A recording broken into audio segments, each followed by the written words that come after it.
Halo, assalamualaikum semuanya.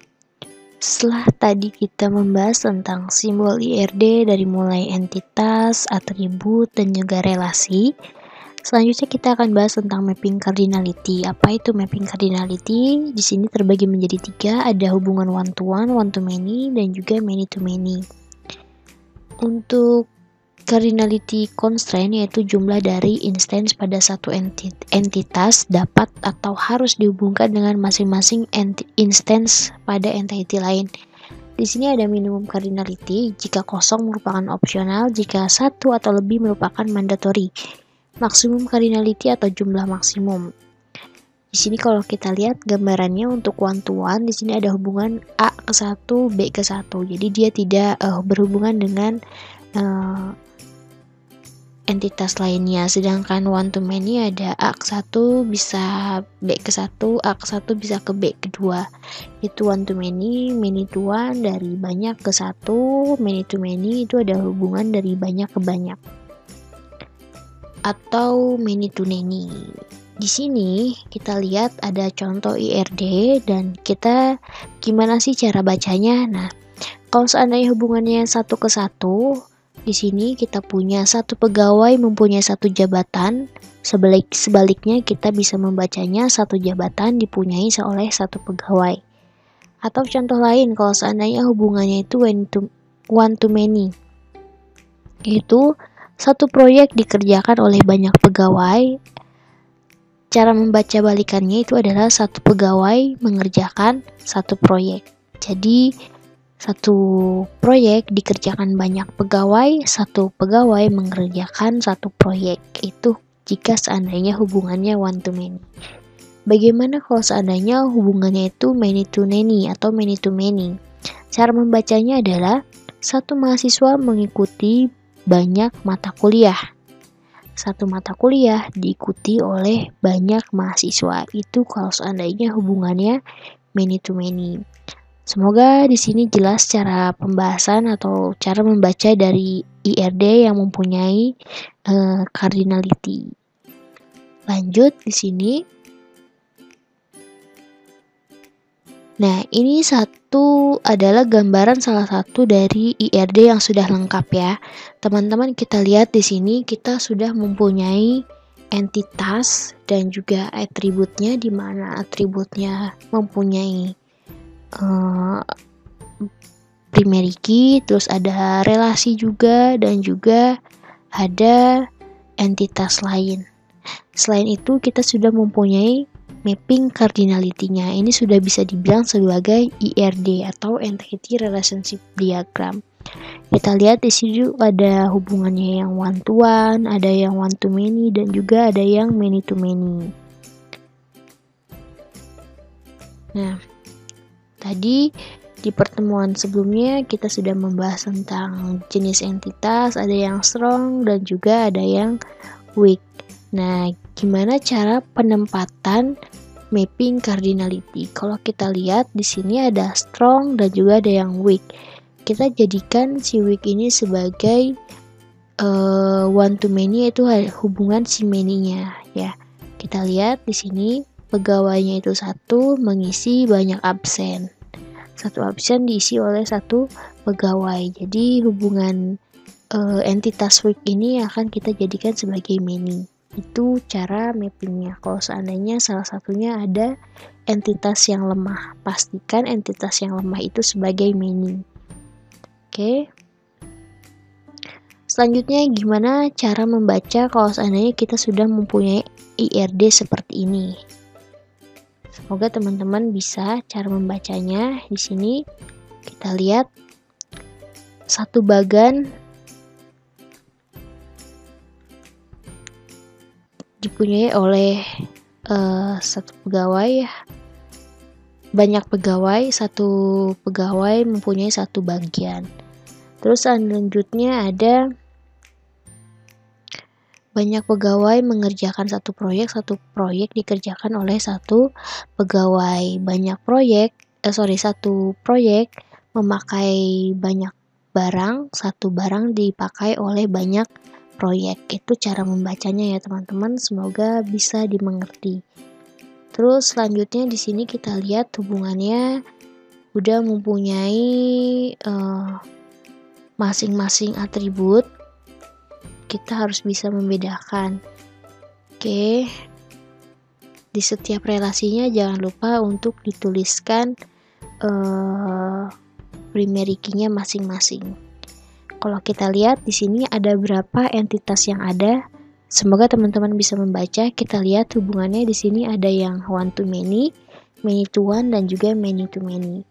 Secara kasat mata di sini sudah ada 4 entitas, tetapi kalau kita lihat lagi di sini ada hubungannya many to many. Otomatis relasi ini akan menjadi suatu entitas baru. Maka di sini akan menjadi 5 entitas baru. Kita lihat ya, di sini ada atribut tambahan yaitu jumlah. Seperti itu. Terus ini ada contoh IRD lainnya, di mana ada satu anggota mengajukan banyak FPK. Satu FPK akan disetujui oleh satu BPK. BPK akan menyetujui banyak angsuran atau satu angsuran disetujui oleh satu BPK. Nah, ini kalau kita lihat ada berapa entitas di sini? Oke, pasti teman-teman tahu di sini hanya ada 4 entitas karena tidak ada yang hubungannya many to many, berbeda dengan yang tadi. Selanjutnya, kita akan mentransformasikan IRD ke LRS atau kita sebut sebagai relasi. Setiap entity akan diubah ke bentuk sebuah kotak dengan nama entitas berada di luar kotak dan atribut berada di dalam kotak. Nah, kita lihat kalau sebelumnya atributnya itu ada di luar atau kita tulis sebagai gelembung-gelembung. Nah, kita ubah menjadi di dalam kotak semuanya ya, dari mulai di sini nama atributnya, ada nama entitasnya diikuti dengan atributnya. Dan kita juga harus bisa memperhatikan mapping cardinality-nya. Kalau seandainya one to one seperti apa, one to many itu seperti apa, dan many to many itu seperti apa. Karena apa? Karena sangat berpengaruh pada saat transformasi. Nah, kita lihat transformasi one to one. Kita harus bisa memilih satu persatu. Di sini kita harus perhatikan relasinya itu akan ikut kemana. Kalau seandainya one to one, dia bisa memilih mau ikut ke yang kanan ataupun ke yang kiri, itu terserah. Ya, itu kalau seandainya one to one. Kalau seandainya bisa, itu harus memilih si relasi ini masuk ke dalam ke weak entity. Kalau seandainya ada hubungan yang weak entity. Atau kita masukkan si relasi ini ke yang membutuhkan referensi atau ke entitas yang atributnya lebih sedikit. Itu kalau seandainya hubungannya one to one. Terus cara penggambarannya seperti apa? Nah, ini contoh transformasi dari one to one. Kita punya entitas FPK disetujui oleh BPK yang hubungannya itu one to one. Lalu kita lihat di sini relasinya itu ikut kemana. Nah, kita karena di sini hubungannya one to one, bebas tuh si relasinya mau ikut ke yang ke ini atau ke yang ini. Jadi kita pastikan di sini si relasinya. Kalau di sini contohnya itu adalah si relasi setuju ini ikut ke dalam BPK. Maka kita harus menggambarkan relasinya atau transformasinya dengan menggunakan titik-titik seperti ini dan pastikan si relasi ini masuk ke dalam BPK. Jadi titik-titiknya itu harus jelas. Itu kalau seandainya kita mentransformasikan ke LRS dan kita gambarkan ke dalam diagramnya seperti ini. Ada nama entitas diikuti dengan atributnya, nama entitas diikuti dengan atributnya. Kita lihat nomor FPK ikut ke dalam BPK, atau di sini nomor FPK itu ikut ke BPK karena sebagai acuan dari entitas lainnya. Oke, selanjutnya gimana kalau seandainya hubungannya one to many? Nah, kalau seandainya one to many, sudah pasti si relasi ini akan ikut ke dalam entitas yang many. Apapun itu posisinya, dimanapun posisinya, otomatis si relasi ini akan ikut ke entitas yang mana. Tidak perlu melihat jumlah atau entitasnya lemah, sudah pasti si relasi ini akan ikut ke dalam entitas yang many. Bagaimana penggambarannya? Nah, ini penggambarannya seperti ini. Contohnya di sini ada satu anggota mengajukan banyak FPK. Sudah pasti si relasi ajukan ini akan ikut ke dalam entitas FPK. Penggambaran relasinya seperti ini, di mana ada entitas anggota diikuti dengan atributnya, entitas FPK dan atributnya. Sudah pasti di sini nomor anggota masuk ke dalam FPK. Tuh. Selanjutnya, transformasi dari many to many itu seperti apa? Nah, many to many akan berdiri sendiri, di mana si relasi itu akan menjadi satu entitas baru. Kita lihat di situ. Jadi yang tadinya 2 entitas akan menjadi 3 entitas atau entitas yang berdiri sendiri, berbeda dengan one to one dan juga one to many.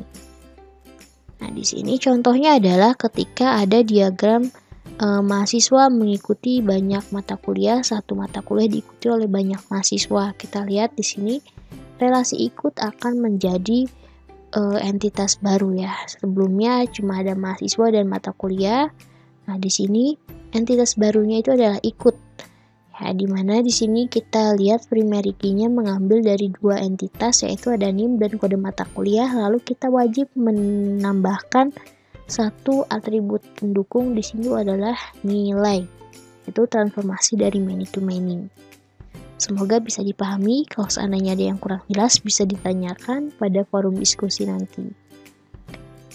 Nah, ini gimana caranya kalau seandainya kita akan mentransformasikan IRD ke LRS secara lengkap seperti ini. Nah, di sini kita lihat ada hubungannya yang one to many, one to one, dan juga one to many. Kita lihat di sini, teman-teman harus sudah ada gambaran ya. Si relasi ini ikut kemana. Nah, kalau kita lihat di sini relasi ini sudah pas ikut ke FPK. Karena FPK mempunyai hubungan yang many. Nah, relasi ini sudah pasti ikut ke BPK dan angsur sudah pasti ikut ke angsuran. Dan kita gambarkannya seperti ini. Jadi, kalau seandainya teman-teman akan membuat transformasi ke LRS, jangan lupa untuk menambahkan titik-titik pada setiap bagannya ini, dan harus jelas ya, atributnya itu juga masuk ke dalam titik-titiknya. Begitupun relasinya itu harus masuk ke dalam titik-titiknya kalau seandainya membuat transformasi. Itu harus jelas. Lalu kita buatlah bagan relasinya. Dari sini kita sudah mempunyai kepastian entitas apa aja sih di dalamnya. Berarti kita mempunyai 1, 2, 3, 4. Ada 4 entitas yang sudah pasti. Dan berikut adalah diagram relasinya atau LRS-nya, Logical Record Structure. Nah, di sini kita punya anggota, terus ada FPK, BPK, dan angsuran. Nah, di sini anggota kita tarik ke FPK, nomor anggota, terus ada nomor FPK, kita tarik ke nomor FPK berdasarkan nomor FPK di sini, terus di sini ada nomor BPK masuk ke dalam angsuran, gitu ya. Jadi teman-teman harus jelas untuk menuliskan contoh relasinya. Oke, sekian untuk video penjelasan kali ini. Untuk selanjutnya kita akan membahas tentang